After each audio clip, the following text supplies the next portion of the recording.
రాజకీయాల్లో పాల్గొనడం నిజంగా ఒక దురదృష్టకరం. ఎందుకంటే రాజకీయాల్లో మన నేతలు నరేంద్ర మోడీ గారి దగ్గర నుంచి చంద్రబాబు నాయుడు గారి దగ్గర నుంచి లోకేష్ బాబు వరకు 33% రిజర్వేషన్ మహిళలకని ఇస్తూ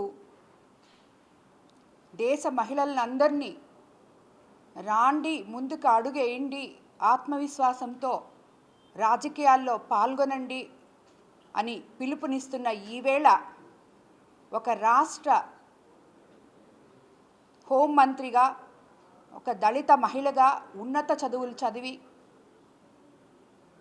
రాజకీయాల్లో ఎంతో పోరాడి ఈరోజు ఈ స్థాయికి చేరిన మన హోమ్ మినిస్టర్ వంగలపూడి అనిత గారి గురించి వైసీపీ నుండి ఒక మాజీ మంత్రి చేసిన వ్యాఖ్యలు నిజంగా దురదృష్టకరం. ఇది ఒక్క వంగలపూడి అనిత గారి గురించి మాత్రమే కాదు, ఆమెకు ఒక్కదానికే జరిగిన అవమానం కాదు, ఇది దేశంలో ఉన్న ప్రతి మహిళకు జరిగిన అవమానం.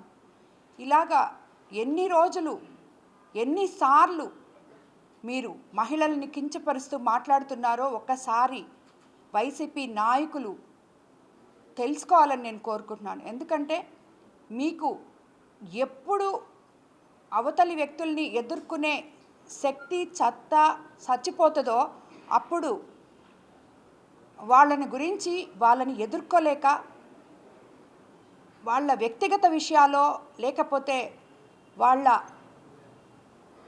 మేకప్ల గురించి, చీరల గురించి, లేదు వ్యక్తిగత హననం గురించి ఇవన్నీ చేయాల్సిన అవసరం ఏ రాజకీయ నాయకుడికి ఉండకూడదు. ఎందుకంటే ప్రతి ఒక్క రాజకీయ నాయకుడు నువ్వు రాజకీయాల్లోకి వచ్చేటప్పుడు మొదట నీ తల్లికి కాళ్ళకి నమస్కారం చేసి బయటకు వస్తావు.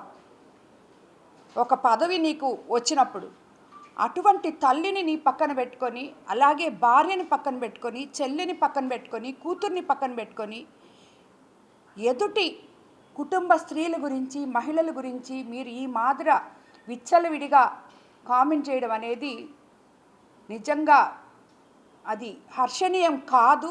ఇది ఎన్నోసార్లు చెప్పాం. ఇంతెందుకు, నా గురించి నన్ను ఎదుర్కోలేక ఇక్కడ మన నెల్లూరు జిల్లాలో కోవూరు కాన్స్టిట్యున్సీలో 6 సార్లు ఎమ్మెల్యేగా నిలిచి నాది పెద్ద కుటుంబం, గొప్ప కుటుంబం నుంచి నేను పుట్టాను, నాది ఆ రక్తం ఈ రక్తం అని చెప్పుకునే ఇక్కడి నాయకులు కానీ, అంటే వైసీపీ నాయకులకి జిల్లాలు రాష్ట్రము వాళ్ళకి ఏది అక్కర్లేదు. ప్రతి ఒక్కరూ ఇదే పందాలో మాట్లాడుతున్నారు. వీళ్ళు ఈరోజు ఇలా మాట్లాడుతుంటే వీళ్ళ నాయకులు దీన్ని ఖండించకుండా వాళ్ళని ప్రోత్సహిస్తున్నారని చెప్పి నేను చెప్తున్నాను. ఈ మాదిరి ఎంతమంది మహిళల్ని మీరు అవమానపరిచి వాళ్ళ ఆత్మగౌరవాన్ని, ఆత్మవిశ్వాసాన్ని దెబ్బతీయాలని చూస్తున్నారు. ఇది కరెక్ట్ కాదు, పద్ధతి కాదు. మీరు పద్ధతి మార్చుకోవాలి. ఎవరి ఆత్మవిశ్వాసం కూడా మీరు దెబ్బతీయలేరు. మీరు ఎవరికన్నా అలా చెయ్యాలి అంటే వాళ్ళు ఒక బంతి బౌన్స్ ఎట్లా మీరు అణగదొక్కాలని చూస్తున్నారో వాళ్ళు 10 సార్లు పైకి లేస్తారు. అది గుర్తుపెట్టుకోండి. ఒక పక్క రాజకీయ నాయకులు, మన నాయకులందరూ మోడీ గారు కానీ, చంద్రబాబు నాయుడు గారు కానీ రాండి ముందుకి మహిళలను కదిలి వాళ్ళు పిలుస్తుంటే మీలాంటి నాయకులు ఎల్లండి వెనక్కని 4 అడుగులు వెనక్కి మేము వేసే విధంగా మీరు మాట్లాడుతున్నారని మీరు అనుకుంటున్నారు. అది కరెక్ట్ కాదు. మీరు వెనక్కి మమ్మల్ని తోసే కొంది ముందుకి ఇంకొక 10 అడుగులు వేసుకుంటూ ముందుకు వస్తాం. మేము కష్టపడి ఒక మహిళ రాజకీయాల్లోకి వచ్చి రాణించి కష్టపడి పని చేస్తుంటే ఆ పని ఎలా చేస్తున్నామో చూడండి. ఆ మహిళ కానీ, ఆ రాజకీయ నాయకురాలు కానీ ఏదన్నా తప్పులు చేస్తే చెప్పండి సరిదిద్దుకోమని, అంతేగాని అది చెప్పడం మీకు చేతగాక ఆ మహిళ చేసే పనులు ఎంత హుందాగా ఒక హోంమంత్రి ఆమె చదువుకొని రాజకీయాల్లోకి వచ్చి ఒక టీచర్ ఉద్యోగం చేసి రాజకీయాల్లోకి వచ్చి ఈరోజు ఇంత స్థాయికి ఎదిగిన ఆమెను గురించి మీరు మాట్లాడాల్సిన మాటలు కాదు. అంటే ఏంటి మీ ఉద్దేశం? ఒక దళిత మహిళ శుద్ధంగా ఉండకూడదా? నీట్గా ఉండకూడదా? ఎప్పుడు కూడా ఎవరు కూడా ప్రజెంటేషన్ అనేది చాలా ఇంపార్టెంట్. ఆమె ఈరోజు ఆంధ్ర రాష్ట్రానికి హోంమంత్రిగా ప్రతినిధి. అటువంటి ఆమె హుందాగా ఆమె బాధ్యతలు ఆమె నిర్వహిస్తుంది.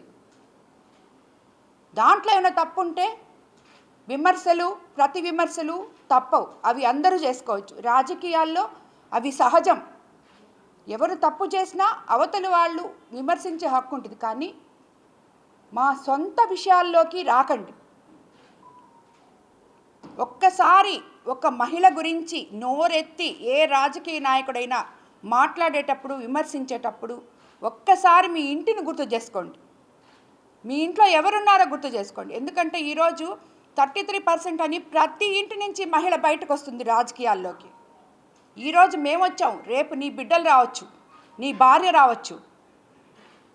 వాళ్ళ గురించి అవతల వాళ్ళు విమర్శిస్తే ఎలా ఉంటుందో అని చెప్పి ఆలోచించి ఇలాగ మహిళల్ని కించపరిచే రాజకీయాలు చేయడం రాజకీయ నాయకులు మానుకోవాలి అని చెప్పి మీకు అందరికీ నేను తెలియజేసుకుంటున్నాను. ఇలాంటివి చేసినప్పుడు ఒక నాయకుడు ఎప్పుడైనా సరే, ఏ పార్టీ లీడర్ అయినా కానీ, అధ్యక్షుడైనా కానీ, ఆ పార్టీలో ఒక నాయకుడు తప్పు చేస్తే ఇది తప్పు, మీరు ఇలా చేయబాకండి అని చెప్పి వాళ్ళని సరిదిద్దే మార్గంలో పెట్టాలి. మహిళల జోలికి మీరు పోకండి అని చెప్పి వాళ్ళకి చెప్పాలి అని కూడా నేను మీకు తెలియజేసుకుంటూ, ఈరోజు అనిత గారికి ఆమెని ఇలా మాట్లాడినందువల్ల ఆమెకి రెట్టింపు ఇంకా ఆత్మవిశ్వాసం పెరిగి ఇంకా బాగా పనిచేస్తే కానీ ఇలాంటి మాటలకి కుంగిపోయే రకం కాదు అనిత గారు. అలాగే ఏ మహిళ కూడా ఇలాంటి మాటలకి కుంగిపోదని చెప్పి ఈ రాజకీయ నాయకులందరూ గుర్తుపెట్టుకోవాలని చెప్పి మీకు అందరికీ నేను తెలియజేసుకున్నాను. మహిళలను ముందు గౌరవించడం నేర్చుకోండి ఫస్ట్, దాని తర్వాత మీరు రాజకీయం చేస్తారు. ఇంకొకటి కూడా మీకు అందరికీ ఒకటి తెలుసో తెలీదో, ఈ రాజకీయ నాయకులకి అందరికీ అన్ని దగ్గరలా ఇటు పురుషుల కన్నా మహిళా ఓటర్లే ఎక్కువ మంది ఉన్నారు. ఏ రోజైతే రాజకీయ నాయకుడు ఒక మహిళను గురించి ఇలా మాట్లాడతారో ఆ కాన్స్టిట్యున్సీలో ఉన్న మహిళలందరూ మీకు వ్యతిరేకమై ఓటుగానే వేయకుండా వాళ్ళని ఓడిస్తే తిరిగి మళ్ళీ ఏ రాజకీయ నాయకుడు ఇలాంటి ధైర్యం చేయడు, మహిళల గురించి మాట్లాడే ధైర్యం చేయడు.